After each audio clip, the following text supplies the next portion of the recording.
Hey guys, welcome back to my channel. So today's video is going to be the promised Q&A with my sister.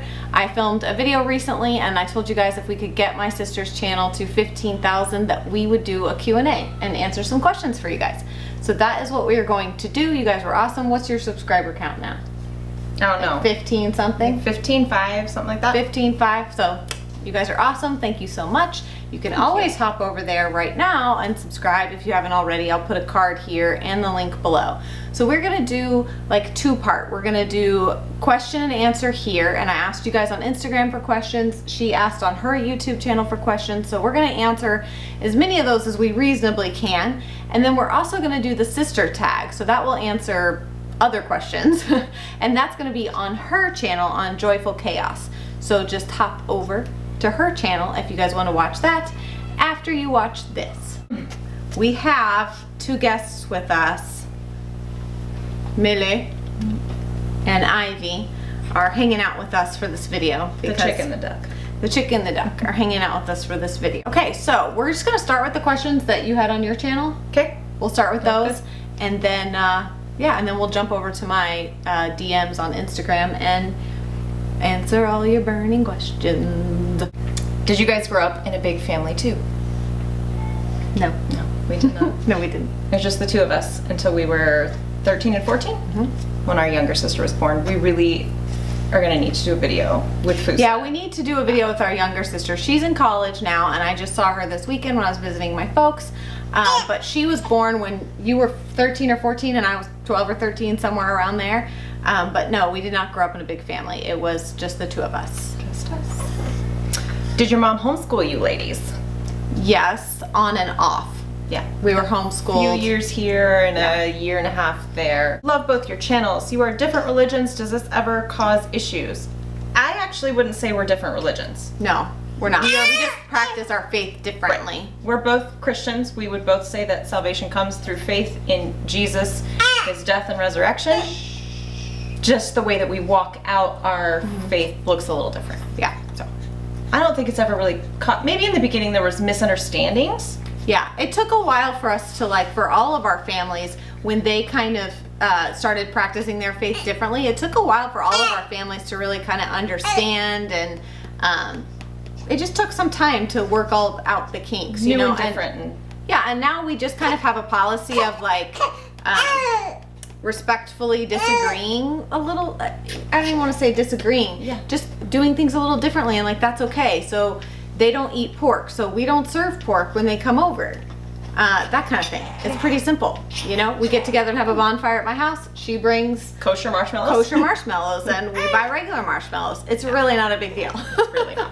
If you and Angie weren't sisters and just met by chance, do you think you'd be close friends? I think so. We have a lot in common. We really do. We have, And we didn't growing up. This is just stuff that is developed as adults, Yeah. I feel like. Yeah, totally. We yeah, we have a lot in common now. As kids, we were not kids, but like adolescents and stuff. We were very different, but now as adults, we have a lot in common. So yeah, we would totally be friends. Also, we don't just like each other because we're sisters. Yeah, that's true. It's true. What was your biggest fight as teenagers? Was it physical? As teenagers? Can I answer that? I think honestly, our biggest fight as teenagers was around the time we were like 13-ish. Ashley made a new friend, and that friend didn't like me very much, I don't think. I mean, I'm not really sure. I think I just felt left behind. She did. Is what it was. She had a new friend, and I wasn't her best friend anymore. And I felt left behind. And so we kind of just grew apart, and then that turned into just constant at each other. Just constant bickering, fighting. And like we said, we were both very different at that point in our lives too. So we fought a lot. And yes, it got physical from time to time. She could always kick my booty though. I remember one time she pushed me to the point of like I was about to lose it. And my dad was like, I give you permission. Next time she messes with you, just knock her out. And I think after she knew that I had permission, then she didn't mess with me. She was like, never mind. Never mind, Angie's allowed to fight back now. So, because I would just be like, no, I'm not going to fight back. You know, I was very Gandhi about it, right? I'm not going to fight back. I'm going to be peaceful, and anyways, it's all fine and good now, but it was funny back then, like, to think about It's funny now. It's funny. It wasn't funny then, but it's funny now. Either of you see yourselves having any more children? 1, 2, 3, yes. I am done. I love children. I love big families. I feel bad saying that because people are always like, how many kids do you have? And I'm like, 7. And they're like, are you done? And I'm always like, yes. But I don't mean it in a like, oh, I'm done. Like I can't stand kids or anything like that. We just feel at capacity. We have, as you guys know, 3 adopted children, and that brings challenges, right? So we don't have a typical family with the typical family dynamic. We have interesting and different dynamics because of adoption, and some of the brokenness and stuff that comes with that. So some of our kids, while they might physically be 1 child, it feels more like 10 emotionally and mentally to raise that kid. So so we feel that our family is complete. We feel confident in that our family, is complete at 7. And we don't feel complete at 6. We hope to have more biological children. Peter and I both would, my husband, if you didn't know, would both love to adopt. We would love to do foster care. We love our big family, and we see it being kind of crazy big before we're done. They're gonna be Duggar style, y'all. They'll have a show on TLC in no time. Yeah. Don't fear. Doubtful. Doubtful. No. Yeah, one of the burning questions we get asked is who's older, and you'll have to hop over to Ashley's channel to watch the sister tag to find out the answer to that question. All right, so let's hop over to you. So a lot of people want to know if, during our childhood, if we ever thought we would have as many kids as we do, if that was something that we like planned out and thought out. For me, the answer is definitely no. Yeah. No, I didn't think I would have 6 kids. I imagined myself having kids, but I don't think I imagined having a big family. Yeah, no, I thought I would have 3 or 4. That was my number. I thought I would have like 2 or 3, and then when we got married, we kind of said maybe 4. Adoption for me, was something I wanted to do and thought about doing from the time I was about 16. So, but it never really like coincided like, I'm gonna have 4 biological kids and then I'm gonna adopt, or any. I didn't have any of that planned out. I just knew I wanted to do both. Okay, here's the question. Who was the meaner sister in that sibling sort of way? I would say that it was actually 50-50, like depending on what kind of mean you're talking about. Yeah. Right? Yeah, I would say so. Because like I am like the sarcastic. She inherited our mother's forked tongue. Yeah, like 50-50. We are mean in our own special ways. Special ways. What is your favorite thing about each other? What do you love about me? She's like, oh, do I have to answer this? Her sense of humor. I'm very funny. She's very, very funny. She always makes me laugh. And I just really love her heart for hurting people, specifically children, because it mirrors so much of what's important to me, and it's just been really neat watching that grow and develop and given voice like over the last 5 years. Yeah. Ooh, oops, hold on. And I would say, for me, my favorite thing about my sister is that, I can't say that because that gives away that question. But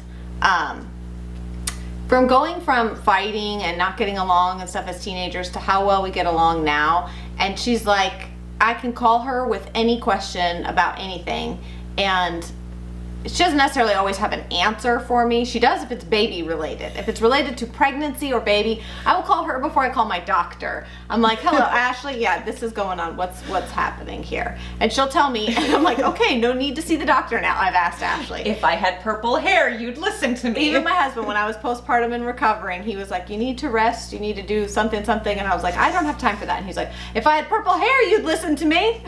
Because apparently I listen to you more than I listen to him. But that, and and just her perseverance for what she believes in, which can be annoying sometimes when you're like, I don't agree with you on that, but if she believes in it, by God, she believes in it, and it doesn't matter if you don't. It doesn't sway her, and I think that that is a character trait that is very important and not one that enough people have. Is just being like rock solid in what you believe, no matter if the 10 people in the room with you agree or not. You know? Yeah. Okay. What is the best thing about having a sister? She has to like me no matter what. Right? If I need to, when they go to Target with me, I'm like, Ashley, you have to come to Target with me. You're my sister. You're forced. Yeah. You have no choice.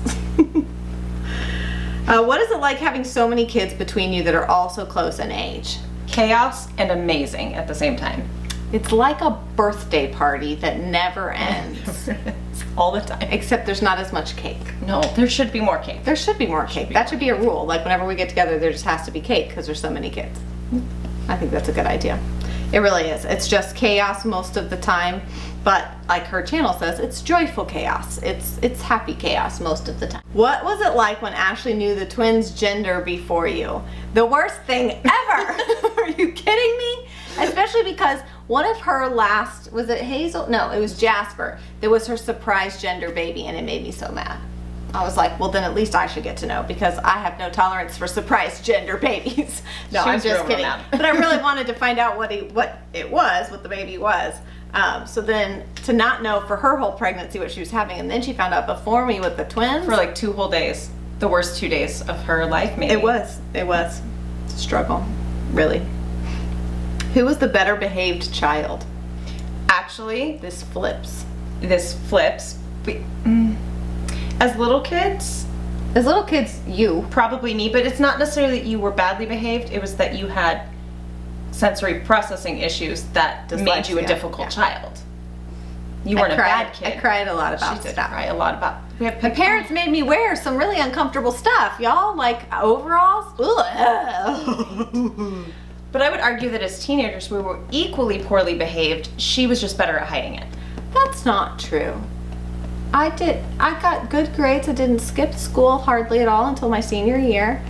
And I mean, I didn't skip school until my senior year. I did bad stuff, but like. Right, that's what I'm talking about. She was just better at hiding it. Since I can't answer age, we did get asked how far apart our ages are. You have to go to her channel to find out who's older, but I will tell you. I will tell you we are 13 months apart. That's probably why people have such a hard time. Yeah, that makes it a little harder. Okay, so my daughter's 1 year old and I'm having a tough time with tantrums. What would each of us tell a first-time mom about tantrums? In a 1-year-old? Totally normal. Yeah. I would just say, remember that your daughter has no control over anything in her life, and that's really scary. And she has these big emotions that she's developing, and she probably doesn't yet have the words to express them. And so this is just her way of expressing her fears, her anxieties, her big emotions that she doesn't have words for yet. So I don't punish tantrums. I know some people do. I don't really discipline for tantrums. I just either give them space or sit with them and comfort them, depending on their need at the time. Yeah, I guess it depends on age, because I won't say that I punish tantrums, but like the rule in my house is like, if you want to scream and have a fit about something, that's fine, but you got to go do that in your own space. You're not going to disrupt everybody else around you. So, but at 1, that's not really possible. At 1, you just kind of distract. That's a big thing. If there's anything you can do to distract and get them thinking about focusing on something else, that's huge. The older they get, the more you can begin to like say, okay, now we're at a place where this is kind of unacceptable. You got to chill out. Like, if you need your space, you need your space, but you don't get to sit here and scream in my face. Right. I always tell my kids, you can be mad, you can be sad, you can have whatever emotion you need to have. That's fine. Your emotions are yours, and they're okay to have. But you can't have them at me. You can't have them in my face. You can't scream in my ear. Did either of us having a big family influence the other one to have a big family? Not necessarily, but I will say that I felt less crazy about having a big family because she did, and up until now she's always had more kids than me. This is the first time I've ever had more because I got 2 for the price of 1. Right. So and also once I began to be a part of the adoption community, I have plenty of friends that have double the amount of kids that I do. So families of, to me, like, in order for me to really consider you like a big family, you've got to have like 10 plus kids. How do you cope with society's expectations of mothers? What is the right time and age to have kids? Well, the second one you can only answer for yourself. Yeah, I can't tell you when. Both 22 when our first were born. And that's pretty young these days, especially. But what society puts on mothers, I could write a book about that. Right? It's unfair. It's unfair, the expectations. And it's also the level of respect for being a mother has gone down. It used to be that, you know, being a mother was a perfectly acceptable role and career and, you know, way to live your life. And now it's not enough. You've got to have a side hustle. You've got to have, you've got to have something else going on. You've got to be contributing to your family in some kind of way, as if raising children and taking care of your home isn't a contribution. Right. When really, I mean, I know it's like a trite saying, but motherhood is the hardest job, and it is the most important job, because we're the ones turning people out into the world that are going to become those doctors, lawyers, whatever. So I always tell my kids, like, I mean, I'm very much like, you do what you want to do. If you want to have kids, have kids. If you don't, don't. Our younger sister doesn't want kids. I don't know if we talked about that, but, you know, with as many kids as we have, you'd think maybe she felt the same way, but she doesn't at all. She doesn't want children at all. She's in college right now. She's going to go to graduate school, and she has this very specific career path she wants to take. That doesn't include kids, and I totally respect that. But I also think that people who choose to have kids and choose to be mothers and maybe choose to be just a mom, deserve the same level of respect as a lawyer or anyone else. What she said. My question is, what is your top tip for marriage or advice in marriage to make it last? No, I'm just kidding. Not that. I mean, that doesn't hurt. Yeah. But I think you have to communicate very well. You have to learn to talk with one another, and you have to have reasonable expectations of your spouse. And I'm cool with high expectations. But I think you have to be careful that you're not expecting things from your spouse that maybe they aren't capable of giving or doing for you. And I also... Putting your spouse in the right place in your life. Right, exactly.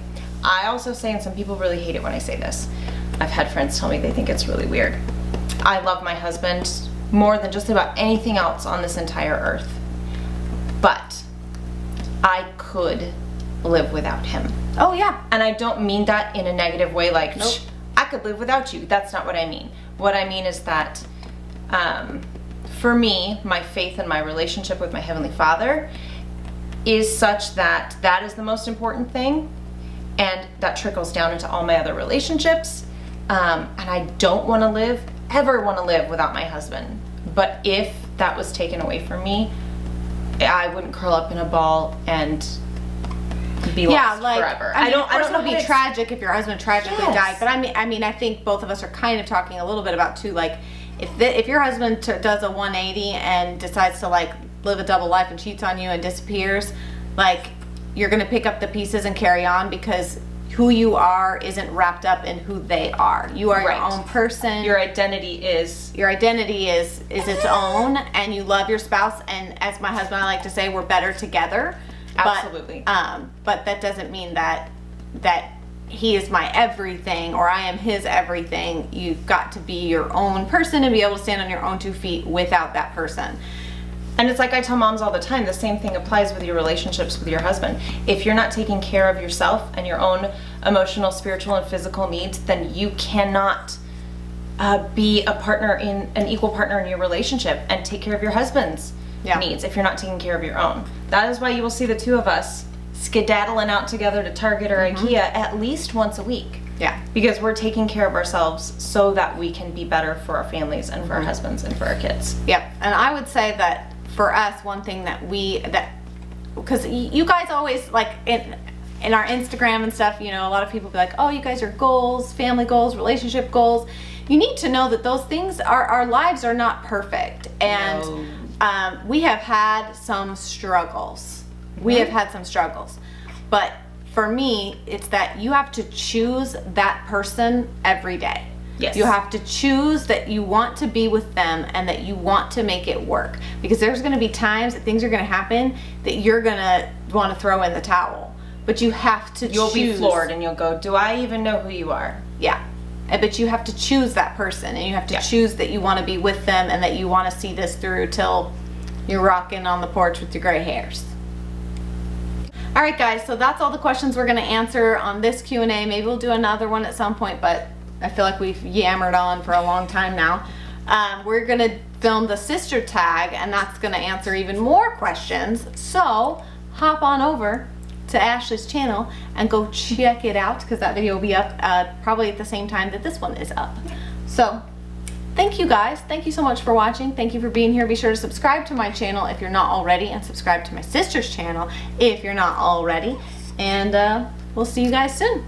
Bye.